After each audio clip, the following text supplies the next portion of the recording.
Dinas Lingkungan Hidup Kabupaten Blitar mengadakan sosialisasi dan pembinaan peningkatan kualitas lingkungan melalui manajemen pengelolaan limbah, yaitu limbah domestik, limbah B3, dan limbah industri di ruang perdana pemerintah Kabupaten Lama pada hari Senin 9 November 2020.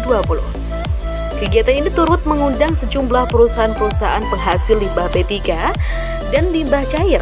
Kepala DLH Kabupaten Blitar Insinyur Krisna Triatmanto mengatakan, kualitas lingkungan hidup dapat meningkat apabila limbah dikelola dengan baik. Selain tidak mencemari lingkungan, pengelolaan limbah utamanya limbah B3 memang diwajibkan oleh undang-undang.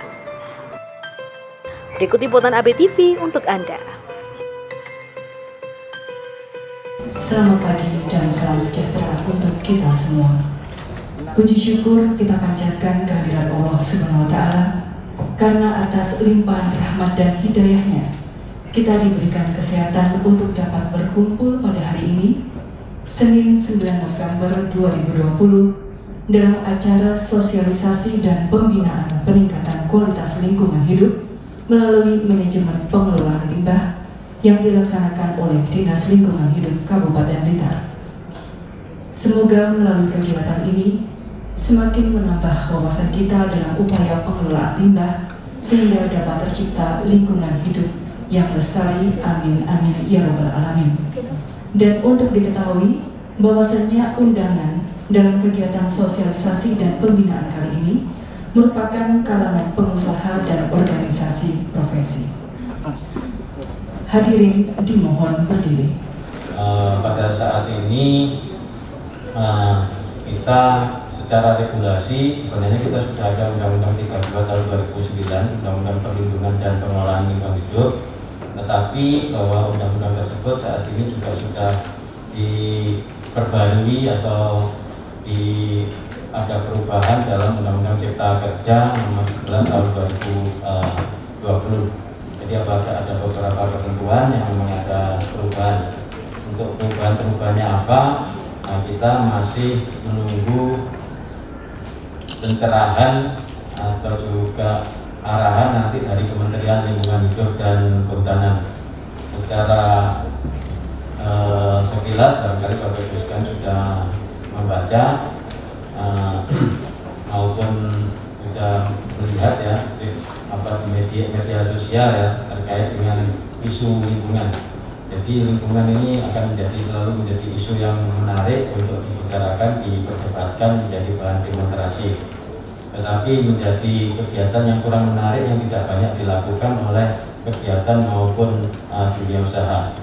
Di dunia usaha, mohon maaf, biasanya memang sangat getol dalam melakukan proses produksi untuk menghasilkan barang, tetapi dari sisi yang lain ketika ada limbah ini jadi enggan untuk mengelola karena dianggap menjadi sumber pembiayaan, jadi merepotkan, menjadi beban bagi perusahaan.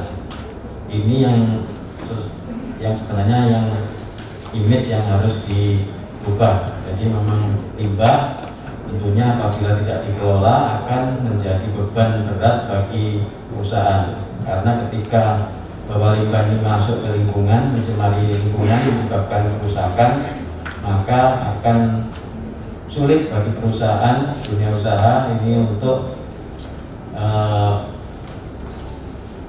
mengelola usahanya bisa lebih lanjut. Karena apabila sudah ada pengaduan, ada penolakan dari masyarakat sekitar, maka biasanya ini proses negosiasi, proses untuk menjalin komunikasi yang baik dengan masyarakat ini menjadi sulit. Apalagi apabila sudah masuknya aparat penegak hukum terkait dengan perizinan, ini juga akan merepotkan Bapak Ibu sekalian. Sehingga mulai saat ini ke depan ya kita upayakan, kita usahakan Bapak Ibu sekalian berupaya untuk memenuhi ketentuan kewajiban perundang-undangan dalam pengelolaan limbah. Di sejak awal proses pengelolaan limbah harus dilaksanakan atau direncanakan sehingga sejak perusahaan beroperasi IPAL sudah tersedia. Sejak perusahaan beroperasi Bapak Ibu sekalian sudah ada instalasi yang menangani limbahnya, sudah ada IPAL-nya, sudah ada TPS limbah B3, sudah ada TPS sampah, sudah ada petugas yang menangani. Nah, ini biasanya lupa. Jadi semakin semangatnya berproduksi, berproses, tetapi lupa untuk menyiapkan pengelolaan limbahnya, limbah cair, limbah domestik, limbah B3, dan limbah yang lain ini sampai lupa. Nah, ini akhirnya menjadi beban perusahaan. Nah, ini kita harapkan ke depan bahwa semuanya sudah memiliki dokumen lingkungan, semua upaya-upaya yang akan dilaksanakan sudah dimasukkan dalam dokumen, sehingga dokumen lingkungan tidak hanya sekedar menjadi dokumen yang ditumpuk sebagai persyaratan, tapi sebagai guidance, sebagai pedoman untuk melaksanakan pengelolaan lingkungan yang harus dipelajari, yang harus dipahami oleh dari pemilik perusahaan sampai ke pekerja. Jadi dokumen lingkungan ini hanya bukan persyaratan, biasanya harus dipasrahkan ke konsultan sing gawe, sing paparan, selesai direkomendasi, izin lingkungan terbit, sudah ditumpuk. Tetapi pemilik, manajer, pekerja tidak memahami cara pengelolaan lingkungan. Ini yang biasanya terjadi. Tolong Bapak Ibu sekalian, bahwa pahami sejak proses awal mulai penyusunan dokumen lingkungan, sehingga Bapak Ibu sekalian memiliki bekal dalam mengelola lingkungan usaha dengan baik. Saya kira itu gambaran awal dari saya. Mudah-mudahan bahwa kegiatan ini nanti bisa dimanfaatkan dengan sebaik-baiknya oleh Bapak Ibu sekalian. Bapak Ibu yang kami hormati, hari ini hari yang luar biasa, kita masih diberi kesehatan dan kita patut syukuri dengan bacaan Alhamdulillahirrahmanirrahim. Ini sudah kita rencanakan dari awal tahun, tapi bisa kita realisasi hari ini karena banyak hal yang kita tahu sendiri. Dan sebenarnya di ruangan seperti ini kita tidak boleh terlalu lama, kan begitu, cepat, padat, paham ya. Untuk mempersingkat waktu Bapak Ibu, ini ada nanti Pak Krisna pun akan menjadi narasumber ketiga. Ya, kita bikin panelis, cara panel saja nanti. Pak Krisna tidak saya batasi, nggak berani saya nanti dipecat. Yang juga tak batasi, nanti Pak Nizamuddin sama Mas Ari nanti ya maksimal poli 20 menit lah ya. Pak Krisna monggo Pak Krisna ini waktu saya serahkan pada Pak Krisna yang pertama. Dipersilakan Pak Krisna. Bapak Ibu sekalian, pada kesempatan ini mungkin saya juga tidak membicarakan terlalu teknis, saya menyinggung beberapa kebijakan terkait dengan lingkungan hidup. Ini mungkin juga sebagai wacana, sebagai pengetahuan bagi kita, arti pentingnya kita mengelola lingkungan. Bapak Ibu sekalian, perlu kita ketahui bahwa di Kabupaten Blitar ini terkait dengan persoalan lingkungan ada beberapa permasalahan yang sudah kami identifikasikan dan kita kategorikan sebagai isu strategis, jadi isu yang banyak dibicarakan yang mungkin berdampak cukup luas bagi masyarakat, sehingga kita semua perlu untuk ikut berpartisipasi bagaimana mengatasinya. Jadi yang pertama adalah pencemaran oleh sampah dan limbah ya, tentunya ya, sampah. Pertama sampah ini menjadi suatu kewajiban kita bersama. Jadi di samping kita ada sejenis sampah rumah tangga maupun sampah mungkin industri ya, limbah rumah tangga maupun limbah industri. Jadi sampah ini sudah menjadi bahan pencemar yang ada di mana-mana, di semua media ini kita temukan, sehingga harus dikelola di sumbernya. Jadi di mana sumber sampah? Ya di rumah, di kantor, di pabrik, ini semua menghasilkan sampah dan harus dikelola. Pertama adalah bagaimana kita mengurangi sampah ya, bagaimana kita mengurangi, prinsipnya sekarang ini bagaimana kita mengurangi dulu, sehingga sampah yang kita timbulkan ini semakin berkurang. Jadi sampah yang bagaimana kita bisa mengurangi sampah dengan pertama mengurangi penggunaan sampah plastik sekali pakai, termasuk kita menghindari penggunaan air minum dalam kemasan, sehingga Bapak Ibu sekalian dalam undangan diminta untuk membawa tumbler atau botol minum. Ini adalah dimaksudkan untuk mengurangi sampah plastik, terutama plastik yang sekali pakai. Bapak Ibu sekalian, Dinas Lingkungan Hidup memang ini ada diwajibkan dalam arti untuk mengelola lingkungan, diwajibkan untuk menjaga kualitas lingkungan yang diukur dari indeks kualitas lingkungan hidup. Jadi indeks kualitas lingkungan hidup IKLH itu terdiri dari indeks kualitas air, indeks kualitas udara, indeks tutupan vegetasi, dan juga terkait dengan pengelolaan kebersihan.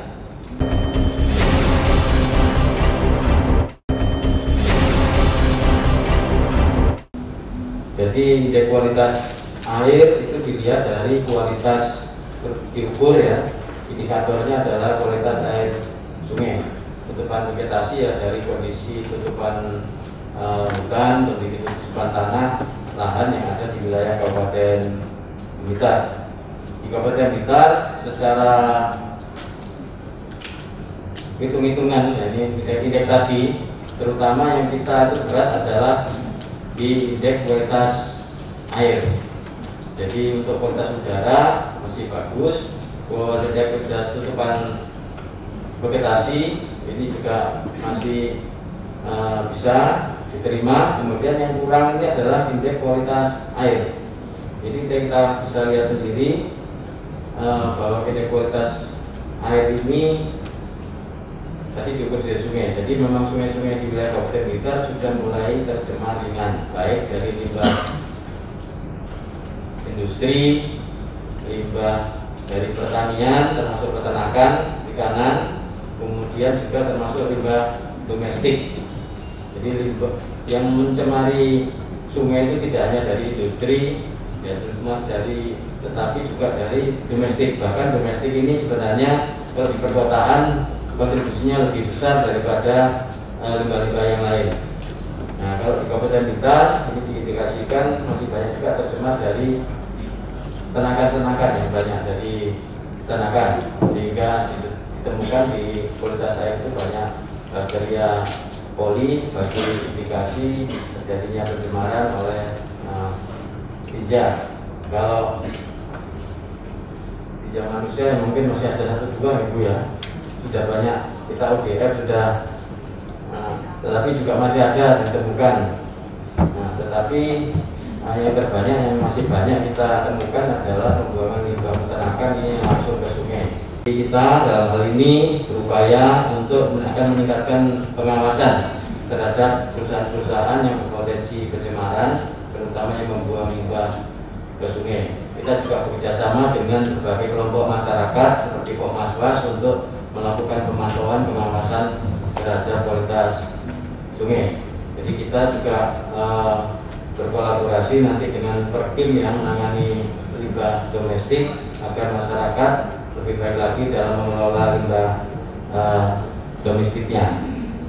Kemudian sungai ini juga menjadi salah satu pusat wisata ya, banyak objek wisata yang bersumber dari air sungai ini, sehingga dengan adanya ekowisata ini kita harapkan juga akan mendukung nantinya target untuk peningkatan kualitas air, yang terutama tentunya kepada Bapak Ibu sekalian sebagai penanggung jawab usaha, sebagai pengusaha, agar lebih tertib lagi dalam memantau pengelolaan limbahnya. Ya. Bapak Ibu sekalian, ini kami diminta oleh teman-teman dari DLH Blitar untuk menyampaikan materi ketiga.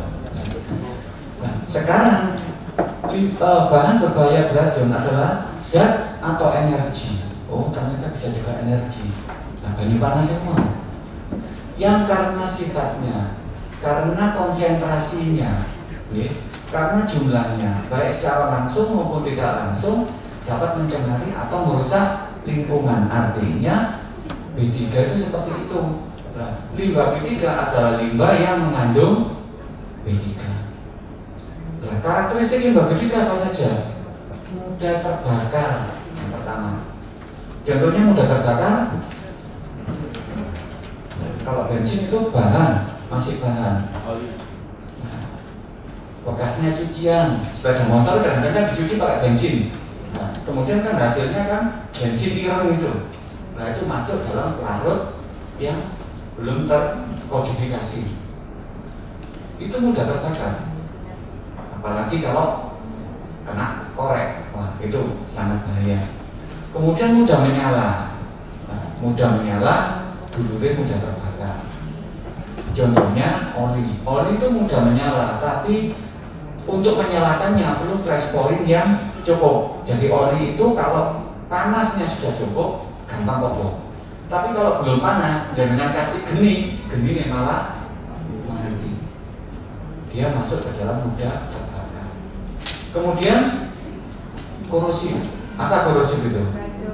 Korosif itu enggak teyenan. Nah, kalau ada wesi kena asam, maka wesinya akan teyenan, bakaran.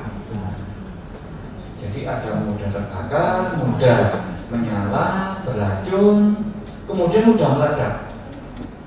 Nanti ada simbol-simbolnya juga. Mudah meledak itu artinya mudah menimbulkan eksplosif. Jadi meledak. Contohnya apa mudah meledak? Istri di rumah. Nah, tidak beracun tapi mudah meledak. Coba jangan gerain meledak. Piring terbang. Nah, seperti itu.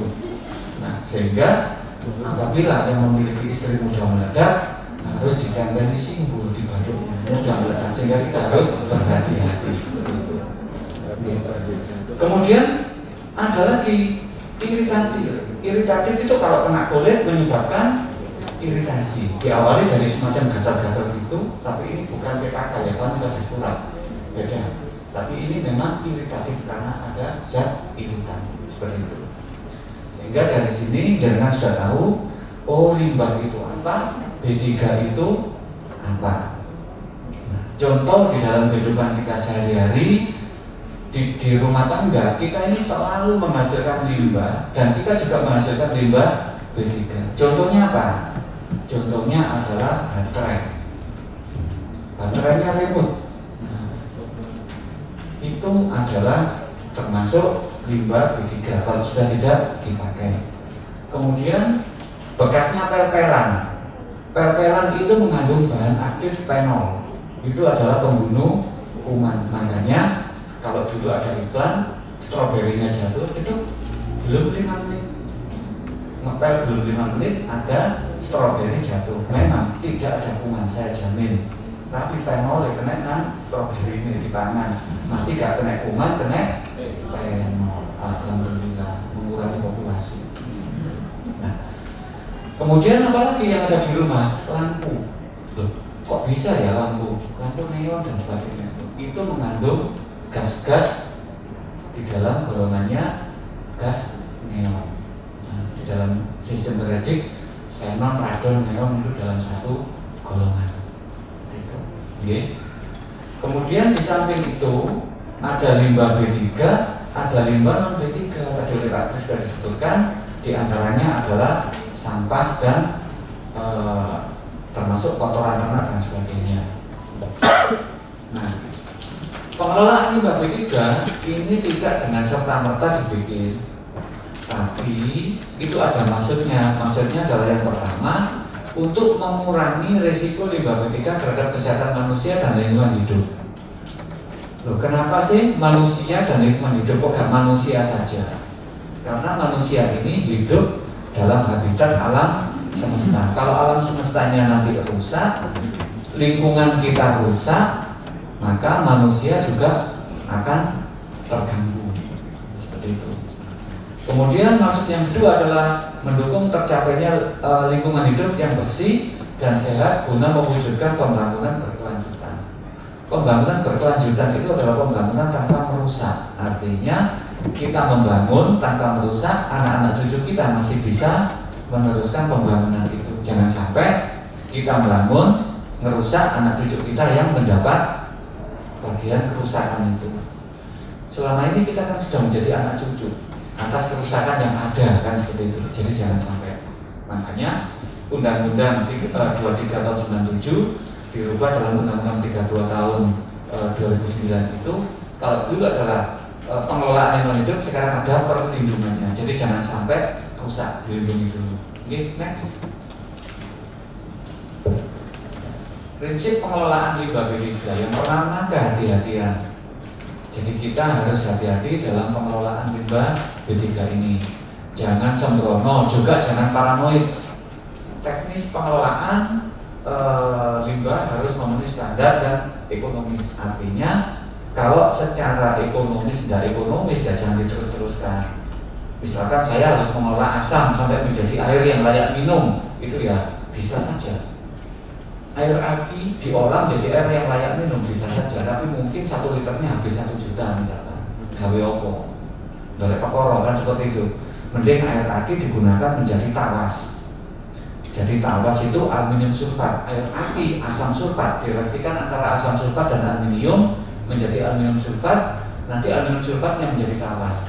Jadi jenengan kalau untuk penjernihan air, tawasnya itu kebanyakan dari recycle asam sulfat, diantaranya adalah air aki. Seperti itu. Jadi ini menjadi sumber daya yang baru. Kemudian targetnya limbah yang dihasilkan terkelola 100%, dan menurunnya beban pencemaran. Artinya akan terjadi suatu pembangunan yang sustainable, yang berkelanjutan.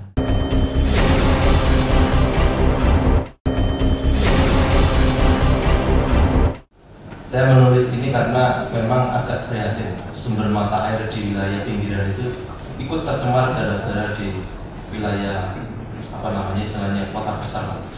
Padahal mereka tidak ikut pindah industri tapi merasakan limbahnya. Mereka pun sering bertanya, kira-kira gimana Pak untuk menangani limbah ini yang secara kasat mata kita yang istilahnya dari sisi pendidikan itu kurang, bahkan sekolah pun itu mereka belum mampu. Ini gimana? Dari tim riset kita juga disupport sama Kemenristek, sama Partan juga. Ternyata langkah kecil yang bisa menyelamatkan alam dari limbah itu adalah menanam tanaman hijau. Makanya tadi disebutkan sama Pak Krisna juga di wilayah Blitar ini sudah mulai gundul dan ini harus diperhatikan. Ternyata itu memang adalah salah satu cara efektif. Selain dia bisa menambah debit mata air, ternyata dia juga bisa menekan kadar limbah di tanah. Mungkin juga akan menekan kadar limbah di tanah. Next. Nah ini skema ini saya simulasikan. Jadi kenapa wilayah pinggiran itu bisa tercemar? Ternyata limbah-limbah yang ada di kota besar itu sudah mulai masuk ke aliran air tanah. Dan saya tadi minta data ke ternyata Belanda itu punya blueprint air tanah Indonesia. Cuma saya nggak dikasih. Saya tadi cuma video call ditunjukkan aja. Ternyata air tanah Indonesia ini mulai dari Aceh, Kalimantan, sama Papua ini jadi satu. Dan kedalamannya itu kurang lebih semakin ke arah Jawa ini dia 600, semakin ke arah Aceh itu dia mendekati kedalaman 1000. Itu air tanahnya itu jadi satu. Jadi mungkin pesan saya gini, bolehlah kita itu usaha, bolehlah kita itu setelahnya membuang atau melakukan limbah dengan bijaksana, tapi perlu diingat sedikit limbah yang kita hasilkan yang jadi korban adalah orang yang tidak ikut menciptakan limbah. Karena ada di daerah Riau itu ada kampung, ada desa, padahal desanya itu sangat asri, tapi di desanya itu ya mohon maaf anaknya itu terletakkan semua. Ketika airnya itu saya cek kandungan merkurinya tinggi. Saya dibantu sama Jerman untuk mendeteksi ternyata asalnya itu dari Jakarta. Kesimpulannya, gimana Jakarta bisa membuang di aliran air tanah? Nah ini misteri, ini tugasnya mungkin nanti tugasnya Pak Krisna Bapak bisa untuk mengkaji. Memang pemetaan limbah tertinggi itu Jakarta. Yang mulai pencemaran air sungai, air tanah itu Jakarta terkenal. Untuk limbah B3-nya kemungkinan apa?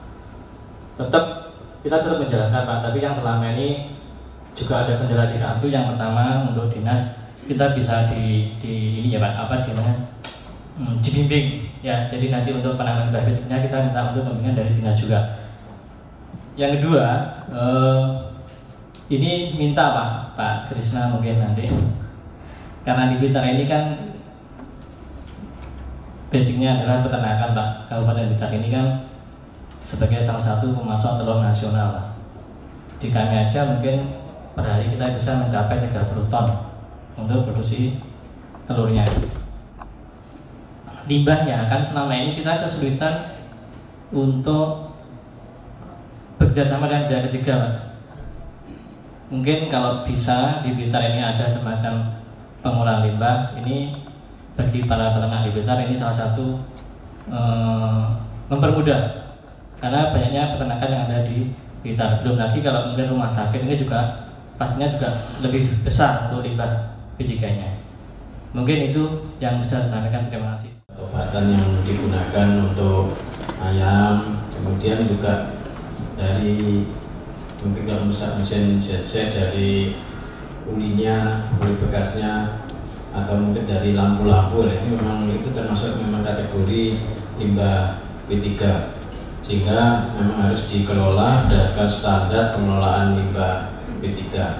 Yang minimal memang perusahaan harus wajib memiliki TPS limbah B3 ya, tempat penyimpanan sementara, dan itu memang sekarang sudah dikeluarkan izinnya melalui USS ya Pak ya, sudah melalui USS, tapi bahwa komitmennya diminta untuk ditindaklanjuti oleh perusahaan. Nanti akan kita berikan rekomendasi terkait dengan TPS limbah B3, dan itu yang akan digunakan dari DPM-PTSP untuk mengkonfirmasi, menceritakan bahwa izin itu memang sudah efektif berlaku.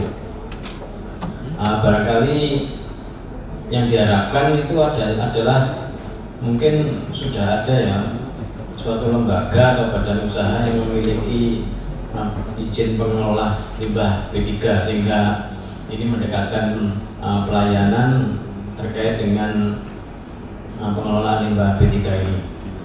Ya memang saat ini di Provinsi Jawa Timur, dari Dinas Lingkungan Hidup Provinsi Jawa Timur sedang memproses pembuatan, sudah menuju proses pengelolaan limbah B3. Harapan kedepannya, pemerintah akan mengajukan pemantauan hingga pengawasan terkait instalasi pengolahan air limbah atau IPAL yang ada di perusahaan-perusahaan tersebut, agar nanti dapat beroperasi dengan baik sehingga yang dihasilkan sesuai dengan baku mutu yang dipersyaratkan. Perusahaan-perusahaan penghasil limbah B3 termasuk dari stakeholder yang terkait dengan pengelolaan limbah B3 serta juga berkaitan dengan pengelolaan limbah cair. Kita harapkan bahwa pengelolaan limbah ini ke depan akan semakin baik sehingga tidak mencemari lingkungan, tidak mencemari sungai, sehingga kualitas lingkungan hidup kita akan semakin meningkat. Ya, jadi pada intinya ya ini akan kita semakin peduli terhadap pengelolaan limbah, bahwa itu juga semua memang diwajibkan dari undang-undang, sehingga ke depan bahwa setiap kegiatan maupun usaha ini termasuk dari di pemukiman ini untuk mengelola limbah yang dihasilkan, sehingga limbah yang dibuang ke media lingkungan atau dibuang ke lanjut sudah sesuai dengan baku mutu yang dipersyaratkan. Kan yang potensi tercemar tuh sungai ya Pak ya? Untuk limbah cair yang biasanya memang dibuang ke sungai sehingga potensi pencemaran ini akan mengakibatkan penurunan kualitas air sungai.